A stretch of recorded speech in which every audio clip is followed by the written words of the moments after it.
2024 ലോക്സഭാ തെരഞ്ഞെടുപ്പ് വളരെ ആശങ്കയോടെയാണ് ഇന്ത്യൻ സമൂഹം നോക്കിക്കണ്ടത്. അതിന് കാരണം മറ്റൊന്നുമല്ല, തുടർച്ചയായി അധികാരത്തിൽ കടന്നുവന്ന BJP സർക്കാരിൻ്റെ നയങ്ങളും അതുമൂലം ഇന്ത്യ രാജ്യത്തെ ബഹുസ്വരതയ്ക്കുണ്ടായ മുറിവുകളും ഇന്ത്യയിലെ ചിന്തിക്കുന്ന ആളുകൾ നോക്കിക്കണ്ടതാണ്.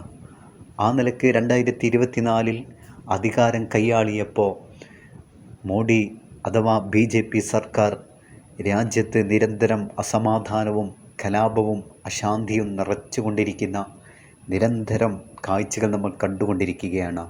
നമുക്കറിയാം, 1992 ബാബരി മസ്ജിദ് പൊളിക്കപ്പെട്ടതിൻ്റെ നീറുനോർമ്മകൾ ഇന്നും ഇന്ത്യൻ മുസ്ലിങ്ങളുടെ മനസ്സകങ്ങളിൽ ഒരു നിഴലായി നിൽക്കുന്നുണ്ട്. അത്തരം സാഹചര്യങ്ങളിലും അതിനെതിരെ വർഗീയമായ പരാമർശങ്ങളില്ലാതെ ഇന്ത്യ രാജ്യത്തിലെ ജനങ്ങളെ, വിശേഷിച്ച മുസ്ലിങ്ങളെ ഒതുക്കി നിർത്തിയ മുസ്ലിം പണ്ഡിതന്മാർ, എന്നാൽ ആ ഒരു ആത്മസംയമനത്തെ കയ്യിലെടുത്തുകൊണ്ട് അല്ലെങ്കിൽ അതിനെ ചൂഷണം ചെയ്തുകൊണ്ട് രാജ്യത്തെ കർസേവകർ ഇന്നും പള്ളികൾ ആക്രമിച്ചു കൊണ്ടിരിക്കുന്ന വളരെ വേദനാജനകരമായൊരു കാഴ്ചകൾ നമ്മൾ കണ്ടുകൊണ്ടിരിക്കുകയാണ്. കോടതിയും അധികാരവും കയ്യിലേന്തിയപ്പോൾ എന്തുമാവാമെന്നുള്ള തോന്നിവാസങ്ങളിലേക്ക് രാജ്യത്തെ അധികാര കേന്ദ്രങ്ങൾ കടന്നു വരുന്നത് വളരെ ആശങ്കയാണ്. ഇന്ത്യ രാജ്യത്തിലെ ജനങ്ങൾ അഥവാ വിശേഷ മുസ്ലിങ്ങൾ ആത്മസംയമനമുള്ളവരാണ്.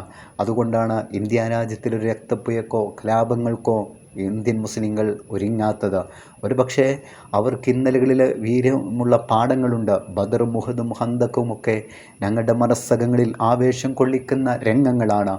ആ ഒരു പ്രൗഢിയിൽ, ആ ഒരു ഓർമ്മക്കുതിപ്പിൽ ഞങ്ങളൊരു പോരാട്ടത്തിനിറങ്ങിയാൽ ഒരു പക്ഷേ ഇന്ത്യ രാജ്യത്ത് കലുഷിതമാകുമെന്നുള്ള ഏറ്റവും വളരെ വ്യക്തമായ ബോധ്യമുള്ളത് കൊണ്ടാണ് അത്തരമൊന്നിലേക്ക് കടന്നു വരാത്തത്. പക്ഷേ അതിനെ ചൂഷണം ചെയ്തുകൊണ്ട് ഇന്ത്യ രാജ്യത്തെ പാവപ്പെട്ട മുസ്ലിങ്ങളുടെ പൂർവ്വപിതാക്കൾ ഇന്നലകളിൽ കൈമാറിയ, ഇന്നലകളിൽ നിർമ്മിച്ച പള്ളികളെയും ആത്മീയ സ്തൂപങ്ങളെയും തകർക്കാമെന്ന് വ്യാമോഹമെങ്കിൽ ആ വ്യാമോഹം അസ്ഥാനത്താണ്.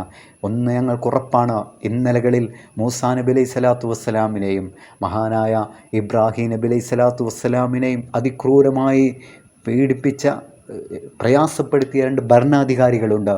അതൊന്ന് നമ്രൂദും ഫിർഔനുമാണ്. അവരുടെ ചരിത്രം നിങ്ങൾ പഠിക്കേണ്ടതുണ്ട്. ആ ഫിർഔനും നമ്രൂദും മൂസാ നബി അലൈഹി സ്വലാത്തു വസ്സലാമിനെയും ഇബ്രാഹിം നബി അലൈഹി സ്വലാത്തു വസ്സലാമിനെയും ഇസ്ലാമിക പ്രബോധന വഴികളിൽ നിന്ന് മാറ്റി നിർത്താനുള്ള ശ്രമങ്ങൾ നടത്തിയപ്പോൾ അതിനെതിരെ ശക്തമായി ശബ്ദിച്ചതിൻ്റെ പേരിൽ ഫിർഔൻ മൂസാ നബി അലൈഹി സ്വലാത്തു വസ്സലാമിനെ പ്രയാസപ്പെടുത്തിയിട്ടുണ്ട്.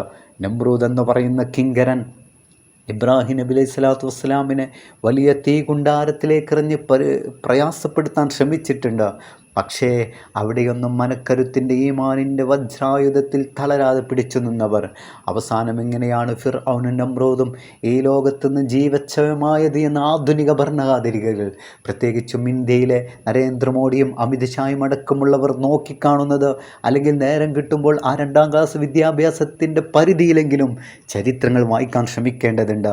ആ ഫിർഔൻ മൂസാ നബി അലൈഹി സ്വലാത്തു വസ്സലാമിനെ ആക്രമിക്കാൻ വേണ്ടി പിന്തുടർന്നപ്പോൾ ചെങ്കടലിൽ മുങ്ങിച്ചത്ത അനുഭവങ്ങൾ ഇന്നലകളിൽ ഫിർഔനിൻ്റെ കഥകളിൽ നിന്ന് വായിച്ചെടുക്കാൻ കഴിയുമെങ്കിൽ, ഒരു ഈച്ച വന്ന് ആ ഈച്ച മൂക്കിലൂടെ തലയോട്ടിയിലേക്ക് ഇരച്ചു കയറി അവിടെ നിന്ന് പ്രകമ്പിതമാക്കിക്കൊണ്ട് തൻ്റെ അനുയായികളാൽ ഒരുപാട് തലയിലേക്ക് ചുറ്റിക കൊണ്ട് അടിയേറ്റ് പിടഞ്ഞ് വീണ് മരിക്കേണ്ട ഒരു ഗതികേട് നമ്രൂദിന് വന്നിട്ടുണ്ടെങ്കിൽ, ആധുനിക ഫിർഔനും നമ്രൂദുമായ മോഡിയും അമിത് ഷാക്കും അവർ കോശാന പാടുന്ന മുഴുവൻ കിങ്കരന്മാർക്കും ഇത്തരമൊരു അനുഭവം നാളെ വരാനിരിക്കുന്നുണ്ട്.